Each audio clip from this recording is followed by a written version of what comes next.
Vous en avez marre des petites balades en kayak avec votre compagne au calme dans la Dordogne. Vous voulez jouer des pagaies mais dans un sport de compétition? Et ben le kayak polo est fait pour vous et c'est maintenant sur Super Sport 3000. Frankly, my dear, I don't give a damn.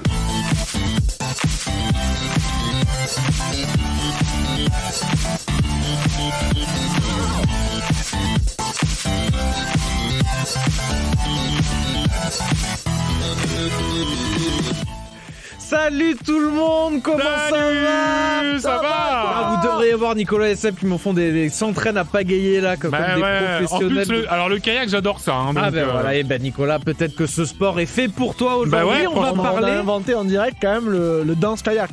Donc je sais pas si on va parler le air kayak. des alternatives à ce sport tout de suite, mais on vient vraiment en direct d'en inventer une. En fait. Exactement, exactement. Comment ça va alors, Nico? Eh ben ça va très bien et toi? Ben très bien, et toi, Seb? Magnifique. Voilà. Comme un lundi. Comme un lundi, bien sûr. En plein jeudi. Enfin un mercredi, mais. Ouais, enfin bon, on sait pas quand est-ce qu'on diffusera le truc, hein. Comme un jour de semaine, quoi. D'accord, on ne saura pas quand est-ce que vous l'écoutez cet épisode. Et donc vous êtes prêts pour parler de kayak polo? Alors, pas de secret, hein, pas de feinte dans le nom. J'ai l'impression que ça veut dire ce que ça veut dire. C'est du polo sur un kayak, mais on va en parler aujourd'hui. Donc, c'est appelé aussi canoë polo dans certains pays, surtout les pays anglophones.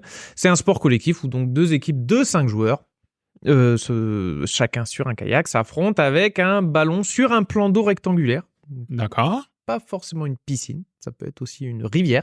Ah d'accord, ouais, ça se joue aussi en extérieur, c'est pas mal. Ça se joue en eau douce. En eau douce. Exactement. Pendant 2 mi-temps de 10 minutes, l'équipe gagnante est celle qui a inscrit le plus grand nombre de buts.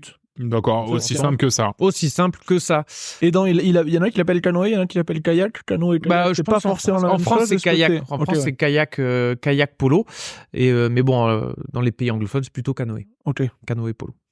Je mets trop de distinction. Pour moi, entre kayak, c'est avec alors, double pagaie et canoë, c'est avec une seule. Mais voilà. Mais je pense qu'il doit y avoir quelque chose d'officiel parce que pour moi, kayak, c'est une place, canoë 2 places. Donc tu vois, doit y avoir une distinction officielle. Chacun a sa distinction. Parce qu'en plus, je crois que ça n'a rien à voir avec les pagaies. Une fois, quelqu'un m'a dit, c'est juste avec la forme du truc. Donc. Oui, mais je suis sûr qu'en plus, on est tous dans le faux. Voilà. Au JO, t'as le canoë et t'as le kayak. Oui. Je crois. J'en suis quasiment sûr. Bien double simple. Sports différents. Ouais. Voilà, mais aujourd'hui, on va pas parler de ça, on va parler de kayak polo ou canoë polo, vous le dites comme vous voulez. On va parler de polo, c'est sûr. Voilà. Ouais. Alors déjà, quand est-ce que c'est né le kayak polo? C'est né à la fin du 19e siècle, en Grande-Bretagne en fait. C'est vieux quand même, avec le magazine Punch qui publie une photo intitulée Polo on the Sea en 1875. Donc, dis donc, ouais. Mais bon, c'était juste une photo en fait, parce que cependant la naissance du sport moderne, ça pourrait plutôt être considéré comme c'était lors de l'événement de démonstration organisé lors de l'exposition nationale de canoë au Crystal Palace National Sports Centre à Londres en 1970. Donc voilà, en fait, c'était pendant c'était une exposition nationale de canoë. Ils se sont dit, tiens, on a inventé ce petit sport. Ils ont droppé le sport comme ça en pleine expo. Tac. Voilà, maintenant ça existe. Faites-en ce que vous voulez, maintenant ça existe. Donc ça, c'était en 1970 et en réponse à l'intérêt suscité lors de cet événement, le premier National Canoë Polo Subcomité a été formé. Et c'est à ce comité, justement, qui a développé le cadre moderne du jeu, les règles, etc. C'est là que toutes les règles ont été faites. Les championnats nationaux ayant lieu chaque année à l'exposition nationale de canoë. Donc voilà, cette exposition nationale de canoë permettait d'avoir un championnat tous les ans. C'est devenu le rendez-vous, en plus d'être là où c'est né, c'est devenu le rendez-vous à chaque fois. Exactement. Et en plus, cette activité a conduit à l'inclusion du canoë dans les jeux de démonstration à Duisburg en Allemagne en 1987. Donc voilà, ça a commencé à s'exporter vers là, les années 87-90. Ça est même allé jusqu'en Inde. Le canoë polo a été lancé par l'université de Cachemire à Srinagar en 2008. Et on va voir que ça se développe au fur et à mesure, justement, dans toute l'Europe. Maintenant, on a des championnats, des coupes à peu près dans tous les pays. Donc, on va en parler un peu plus tard. Dis-moi qu'on peut se mettre des grands coups de palier. Mais presque. Les règles. Déjà, comment... Donc, ça se joue avec une balle de polo classique. Les joueurs, en fait, se passent la balle à la main ou à la pagaie. Il y aura des gestes de contrôle de balle à la pagaie, très impressionnant. Ouais, putain, c'est vrai, ça doit être pas mal. Pour une balle qui est un peu loin ou la récupérer dans l'eau à la pagaie. Une énorme cuillère. Une énorme cuillère en mode palier. Ouais, bah oui. Tu la cales dans le. Ouais. Un joueur... C'est pas ça. J'arrive pas à voir. Le mouvement était pas très... Une cuillère. Oui, une cuillère, Oui. d'accord. Ouais. Une énorme cuillère dans laquelle rentre un ballon. C'est plus facile de contrôler qu'avec une palier pied droite, quoi. Ouais. Oui, mais là, Voilà. c'est des Mais paliers. là, c'est des Oui, paquets. ben voilà, mais j'imaginais avec une cuillère. Ah oui, Voilà, d'accord. C'était le cuillère polo, peut-être. C'était le cuillère polo, le canoë cuillère polo. Sachant que vous n'avez pas le droit le joueur n'a pas le droit de conserver la balle plus de 5 secondes. Ah Il oui. est obligé de dribbler. Dribbler. Dribbler dans l'eau, ça veut dire quoi? C'est lancer la balle hors de sa portée, donc devant ou latéralement, et pagayer pour récupérer la balle à nous. Ah oui, d'accord. Donc, Ok. tu l'envoies Si devant toi, vraiment tu vas t'as la personne chercher. autour, tu Ouais, tu te fais l'envoies une à 2 autopasse. mètres. Exactement. Ouais. Sinon, tu fais une passe à un collègue. Tu fais une passe à un collègue.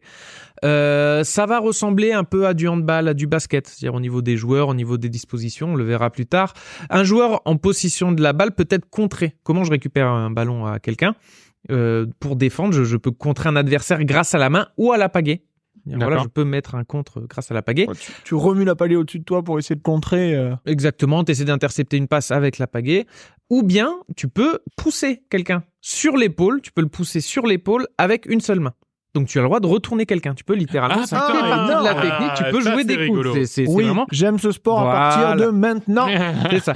Tu peux faire couler quelqu'un. Bon, après, il faut y aller. C'est des mecs Ouais, un peu en costauds. général, les mais mecs, ils savent faire, ouais. tu peux faire perdre quelques secondes à quelqu'un le temps de se retourner. Il y a eu 2 morts en 2022 quand même, donc tu peux. Ils ont lesté les kayaks des adversaires, c'était pas très sympa. Un match dure 20 minutes, décomposé en 2 mi-temps de 10 minutes. Les équipes changent de côté à la mi-temps, quelque chose de classique. À chaque début de mi-temps, les 5 joueurs des 2 équipes doivent s'aligner sur leur ligne de but. Le ballon est lancé au milieu du terrain et une course entre donc un joueur de chaque équipe et le premier qui va récupérer le ballon. Donc déjà le début du match est très très impressionnant. Ouais, ça doit être sportif, ouais. C'est un béret. C'est le jeu du béret. Ah oui, tout à fait. La plupart J'ai des la- règles C'est bon, après tu comprends là, Nico. Ça, je comprends. ouais. Et le béret J'ai pas gelé. besoin de réexpliquer encore. Que c'est pas pendant 5 vraiment un minutes. béret. La plupart des règles concernant la sécurité des joueurs, il existe 3 types de fautes, de sanctions, représentées par des cartons verts, jaunes et rouges. Le carton vert signifie un avertissement, le jaune signifie une exclusion temporaire de 2 minutes, et le rouge signifie une exclusion pour le reste du match et le suivant. Ah oui, Et d'accord. Un ok. peu, un peu comme T'es remplacé si tu prends un carton rouge Oui. ou pas? Ok. Oui, ouais. tiens, passe. Ah, d'accord, ok. Le terrain, le kayak polo se joue dans une piscine ou à l'extérieur, comme je disais, sur une eau calme, un lac ou une rivière. Le terrain doit mesurer, dans l'idéal, 35 mètres par 23. Oh putain. C'est un peu plus carré qu'un terrain de handball. Ouais, Un terrain de ouais. handball, c'est 40 par 20. Ouais, voilà, ouais, là, ouais. on est à 35 par 23. On est à peu près dans ce D'accord, là ok, ouais. Si on n'est pas trop pointilleux, c'est un terrain de handball, ça fera l'affaire. Rempli d'eau. Rempli d'eau, du Voilà. coup. Ça rapport. C'est ça. Les buts, c'est très bizarre. Un mélange de but de handball et un panier de basket, parce que c'est un but de 1 mètre fois 1,5 mètre. Donc en vrai, une planche de basket, parce que c'est en hauteur. C'est un cadre avec un filet. Donc c'est vraiment une cage de basket avec un filet à du coup 2 mètres de haut. Ouais, Attendez. une cage de foot en l'air. quoi, en fait. Suspendu à 2 mètres au-dessus de l'eau. D'accord. Donc Ouais, du une coup, cage de hand en l'air. quoi, en ouais, fait, c'est ça, ouais, mais juste 1 mètre par 1 mètre et demi, c'est plus vraiment comme un panier de basket. 1 mètre, 1 mètre et demi, c'est Comme pas, le c'est pas cadre d'un grand-chose. panier de basket. Comme le cadre Oui. d'une Ouais, d'accord, une ok. planche de basket, vraiment, Ouais. la planche où tu fais rebondir la balle. Et du coup, il y a un gardien de but. Donc, et du coup, vu que c'est à 2 mètres de haut, il va défendre avec sa pagaie. Avec sa Bien pagaie. sûr. Donc, il y a des règles spéciales concernant le gardien de but, comme le fait que l'équipe attaquante n'a pas le droit de toucher le gardien. Un peu, on en parlait à l'épisode précédent sur le Quidditch. C'est un peu Ouais. tu n'as pas le droit de toucher le gardien. D'accord, oui. Et d'ailleurs, la longueur des pagaies utilisées par les gardiens de but sont souvent plus longues que celles utilisées par les autres joueurs, justement, Ah, bah oui. pour pouvoir Trop bien, aller, ouais. Pouvoir aller, contrer d'accord. ces balles. Ouais, parce que s'il a une palier qui ne lui permet pas d'arriver jusqu'à sa cage. Bon. C'est un peu ouais, dur. autant Vraiment, pas faut mettre avoir de- des autant bras pas d'un mettre de mètre et gardien. demi. Très compliqué. Niveau matériel, à quoi ça ressemble un joueur de kayak polo? Il porte des gilets de protection pour aussi éviter de se noyer, un casque avec une grille de protection. On dirait des joueurs de hockey. Ils ont vraiment le casque de hockey avec la grille. Oui. Parce que c'est vrai que je pense les coups de pagaie, ça Ouais, peut partir même involontaire, même involontaire, je pense ça peut que ça peut partir être- assez souvent. Tu fais un petit Euh, œil.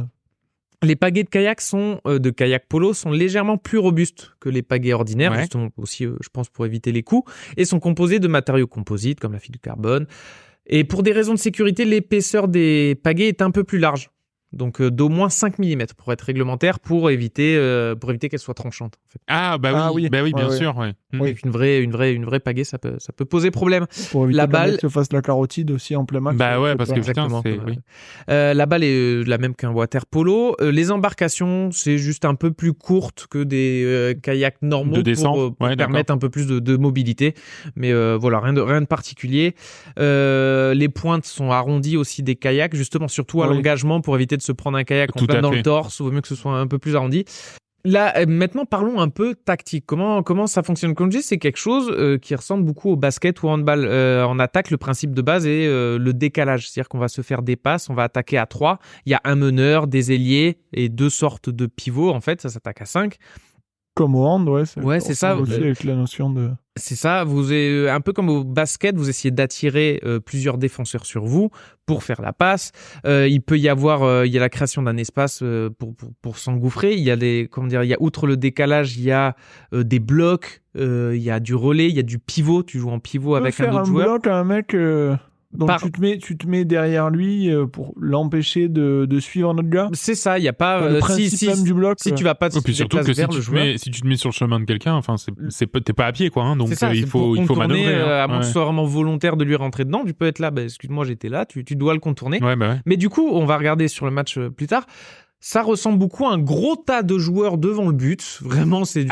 d'accord. Quasiment toute la défense est devant le but. 2-3 joueurs, 2-3 pivots attaquants vont se mettre dans ce tas-là pour essayer de gêner les défenseurs. Et il va y avoir 3 attaquants qui vont tourner autour de ce tas de joueurs et essayer d'attaquer plusieurs fois le but. Donc les postes des joueurs, on va retrouver ce qu'il y a un peu... il y a le gardien de but et après, il y a un meneur, des ailiers et des pivots. Vraiment comme du basket. D'ailleurs, on va aller voir un peu ce que ça donne sur les championnats du monde de canoë polo. Kayak polo. Quoi. Et nous allons voir la fin du match entre l'Espagne et l'Allemagne, match qui est à 3-3, égalité. Donc on est parti maintenant en mort subite. En mort subite, exactement, but en or. Et c'est à Saint-Omer en France. Et c'est à Saint-Omer en France, exactement. Là, ils sont plus sur une eau douce. Hein. On n'est pas sur une piscine. On a l'air d'être sur une très grande piscine, si c'est pas. C'est ça. En extérieur, dans le lit d'une rivière. Bon, c'est de l'eau douce, quoi. Et donc maintenant, engagement de l'arbitre qui va lancer la balle au milieu du terrain et l'Allemand et l'Espagnol vont s'élancer. Ok. Et 100% parti. Ah oui, d'accord. Oui, donc ça s'élance. Ça va se cogner fort. Ça se cogne. Contrôlé par l'Allemand.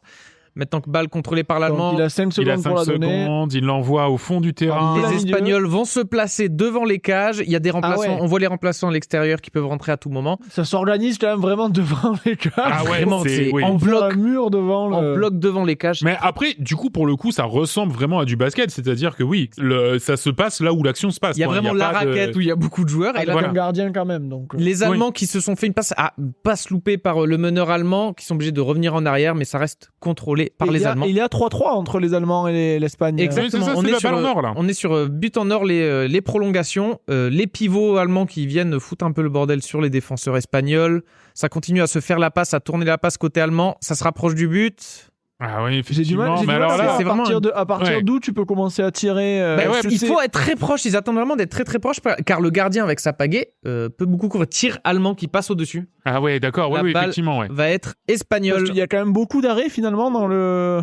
Je sais pas, je vois le mec, il est à 3 mètres du truc et j'ai du mal à... parce que là, j'ai pas l'impression que ça ait arrêté. Il a voulu justement éviter la pagaie et du coup, il a tiré largement au-dessus. Le tir a été trop haut, tout à fait. Et c'est parti maintenant avec les Espagnols qui sont à l'attaque. Les Espagnols à la contre-attaque. Toujours aussi la même tactique des Allemands, tout le monde devant le but. Tout le monde devant le but, effectivement. Mais en fait, c'est vrai que ça gêne plus qu'autre chose de se mettre là-dedans. Exactement, c'est très dur de tirer avec le nombre de joueurs en face. Absolument. Il y a les pivots qui sont contestés parce qu'ils sont à l'intérieur du jeu. Les pivots n'auront quasiment pas le ballon, ça se joue entre les ailiers. Belle transversale. Belle transversale, ouais, malheureusement, ça n'est pas rentré. Trop loin du but encore. Passe à un autre ailier. Ailier espagnol. Un petit peu, ça se cherche. Comme du handball, ça tourne autour du but. Ouais, c'est vrai que ça tourne. Et on voit, et du coup, l'ailier qui tire en dessous. C'est dommage. Ouais, on voit que d'ailleurs, quand l'attaquant attaque, pour être tout à fait franc, il essaie de faire une percée dans les lignes, en fait, en amenant son kayak qui rentre dans la foule. Comme du handball, faut arriver à le lancer. Voilà, c'est ça. tu arrives lancé, après tu n'as plus qu'à t'occuper du ballon. Maintenant, on va avancer sur une nouvelle attaque espagnole, bien arrêtée par le gardien. Ah oui, c'est le contre. Et c'est le contre-allemand qui a lâché, effectivement, qui se l'est mis. Qui a dribblé sur le côté. Mais alors, qui a dribblé sur le côté, pas en avant. Et là, c'est parti. Il avait le mec devant lui, donc hop, il se l'est mis un petit peu sur le côté. Exactement. Et la défense espagnole qui vient se caler. Il n'y a aucun contest jusqu'à la surface de réparation, si j'ose dire. Il y a vraiment aucun contest. Tout se joue dans la raquette. Voilà, et c'est maintenant justement que ça va se jouer. Les pivots jouent un peu des coudes, des bras qui essaient de couler un peu l'équipe adverse. Ouais, ça s'envoie là-bas. Tu vois dans l'intérieur de. Ouais, à l'intérieur de la raquette, effectivement. Là, pour le moment, ça se cherche. Alors, est-ce que ça jouerait pas un petit peu le chrono aussi en se disant si on réussit à la mettre à la fin, ils auront jamais le temps d'eux. Allez, fatigués. Les Allemands qui lancent une attaque. Les 3 Allemands qui se rapprochent sur un ailier. C'est le but. Superbe tir sur un décalage sur l'ailier allemand. Et donc, c'est gagné pour l'Allemagne. Champion du monde 2022.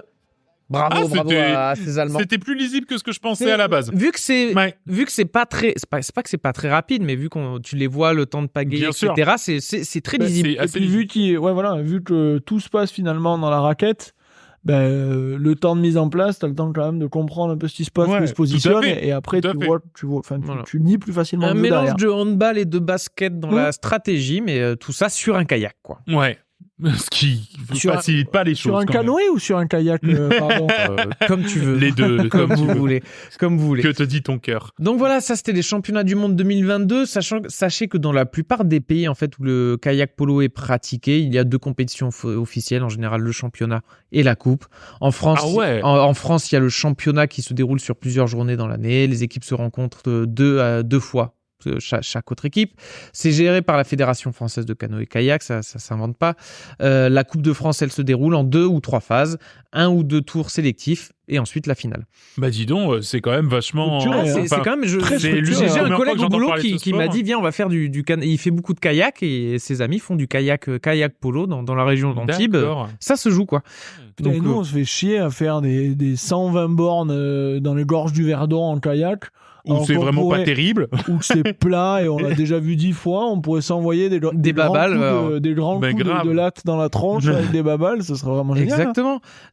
En 2000, il y a la Coupe d'Europe des clubs qui a été créée, qui se joue tous les ans, un peu la Champions League du kayak polo. Quoi. Les championnats d'Europe, en fait, se déroulent tous les 2 ans. C'est géré par l'ECA, l'European Canoe Association. Il y a déjà 20 pays qui ont été représentés. Ça a lieu tous les 2 ans. Comme je disais, les années paires et les années impaires, c'est les championnats du monde de kayak polo, géré par la Fédération internationale de canoë, la FIC, où 33 pays ont déjà été représentés. Quelles sont les nations qui remportent le plus de médailles aux championnats d'Europe ou championnats commençons par les championnats d'Europe, selon vous. L'Allemagne. La France. Moi, je dirais la France parce que c'était organisé en France. Non mais vous avez l'Allemagne avec 24 médailles, dont 21 médailles d'or, et les deuxièmes la France avec 22 médailles, dont 7 médailles d'or. Donc les Français sont dans le top 3. La Grande-Bretagne aussi est pas mal. Mais en même temps, on est une bonne nation. Enfin, ça se voit au JO, on est quand même une bonne nation canoë. Donc c'est pas étonnant. Bien entendu. Évidemment. Bien sûr. Et au niveau international, mondial, c'est Allemagne, Grande-Bretagne, France. France qui a déjà eu 14 médailles, donc 4 médailles d'or. Pays-Bas, Italie. Bon, ça reste en Europe, en fait. L'Australie, le Japon, la Nouvelle-Zélande sont un peu les seuls pays hors Europe qui ont gagné des médailles dans les championnats du monde. Écoute, une fois n'est pas coutume, aucune trace des États-Unis et du Canada. Dingue. Ça nous permet de souffler un peu aussi. Il y a des velléités olympiques à ce sport ? Non, pas encore. Ça se joue dans les Jeux. J'ai plus le nom de championnat de sport un peu moins connu, mais toujours pas encore dans les championnats olympiques. Ça n'a pas encore peut-être trop de... je me dis, pour un circuit qui est aussi professionnalisé, parce que t'as la Coupe de France, le championnat de France, la Coupe d'Europe, la Coupe d'Europe des clubs, etc. Je me dis, putain, c'est quand même un truc. Moi, je n'aurais jamais imaginé qu'il y aurait autant de trucs. Et même là, la prod est pas dégueulasse. Enfin, de ce qu'on a vu, la prod est pas dégueulasse. Donc, c'est qu'il y a un peu de moyens aussi pour filmer et diffuser. Peut-être le problème de ce sport, c'est plus comment y jouer. Il faut avoir des kayaks, il faut un terrain très grand, il faut avoir déjà une piscine de la taille d'un terrain de handball. C'est pas évident à trouver. On va voir les 10 kayaks. C'est peut-être niveau matériel, ça a quand même une... Après, les mecs, ils construisent des rivières exprès pour les JO, si tu veux. Donc bon, Non, pas pour les JO. J'en parle peut-être pourquoi ce sport ne fonctionne pas autant alors qu'il a l'air très intéressant, très sympa. Oui, parce que la Seine peut l'accueillir. Bah ouais, tout à fait, sans problème. Bah, ça, il y a la place. Il y a la place.